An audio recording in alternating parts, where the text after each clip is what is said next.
Hi friends, எல்லாரும் எப்படி இருக்கீங்க? இன்னைக்கு நாங்கள் ரொம்ப பழமையான ஒரு வீட்டுக்கு வந்திருக்கோம். இந்த வீடு 150 வருஷம் பழமையான வீடு. இந்த வீடு ரொம்ப பெருசாக இருக்கும். அதே மாதிரி உள்ளே போய் பார்த்தீங்கன்னா ரொம்ப அழகாக இருக்கும்.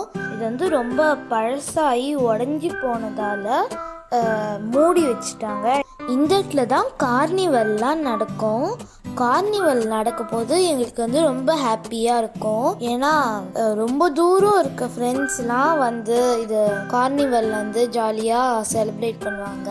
இந்த லாக்டவுன்னால நாங்கள் கார்னிவல்லாம் ரொம்ப மிஸ் பண்ணுறோம்.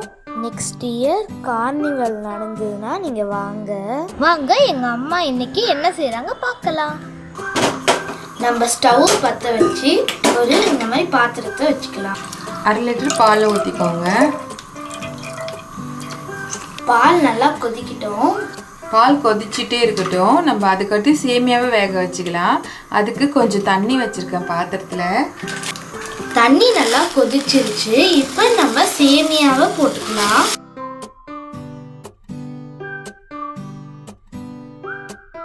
நான் வறுத்த சேமியாவை 150 கிராம் எடுத்திருக்கேன். இப்படியே கொஞ்சம் வேகட்டும். 1/2 ஸ்பூன் உப்பு போட்டுக்கோங்க. ஒரு அடுப்பில் பாலும் ஒரு அடுப்பில் சேமியாவும் வெந்துட்டு இருக்கு. பாலும் நல்லா கொதிச்சுட்டு இருக்கு. சேமியாவும் நல்லா வெந்துச்சு பாருங்க. இப்போ சேமியா ஒரு 3/4 பாகம் வெந்தால் போதும். அப்போ நம்ம கேஸ் ஆஃப் பண்ணிடலாங்க. அப்புறம் நம்ம நார்மல் வாட்டர் இதில் ஊற்றிடுங்க. கொஞ்சம் இப்படியே சும்மா லைட்டாக கிண்டி விட்டுட்டு இப்போ நம்ம இதை ஃபில்டர் பண்ணிக்கலாம். பால் நல்லா கொதிச்சிருச்சுங்க. இப்போ நம்ம ஃபில்டர் பண்ணி வச்ச சேமியாவை போட்டுக்கலாம்.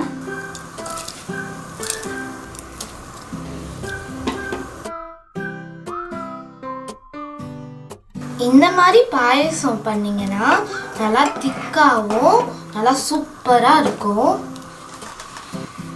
இப்போ சர்க்கரை போட்டுக்கோங்க. இப்போ நம்ம கேஸ் ஆஃப் பண்ணிடலாங்க. சர்க்கரை போட்டு ரொம்ப நேரம் கொதிச்சுதுன்னா பாயசம் கொஞ்சம் நீத்து போன மாதிரி ஆகிடும்.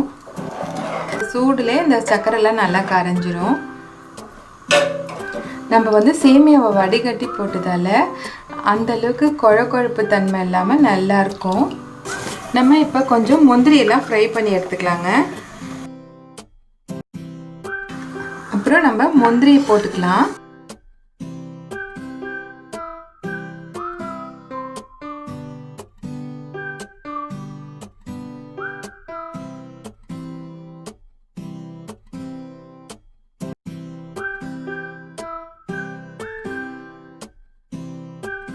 ஒரு 3 ஏலக்காவை இடித்து வச்சுருக்கேன். அதையும் சேர்த்துக்கிறேன்.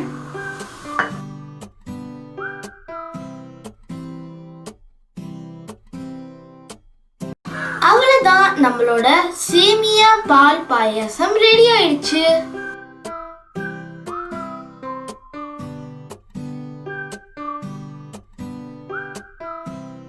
நம்மளோட சேமியா பால் பாயாசம் ரெடி ஆயிடுச்சு. இப்போ நம்ம சாப்பிட்டு பார்க்கலாம்.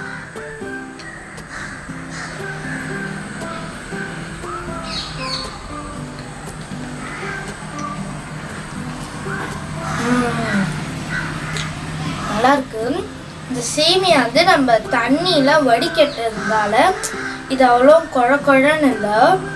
முந்திரி எல்லாம் நிறைய போட்டதால செம்மையா இருக்கு. நம்ம சாப்பிட்டுட்டே இருக்கலாம் போல இருக்கு. அது இனிப்பா இருக்கா.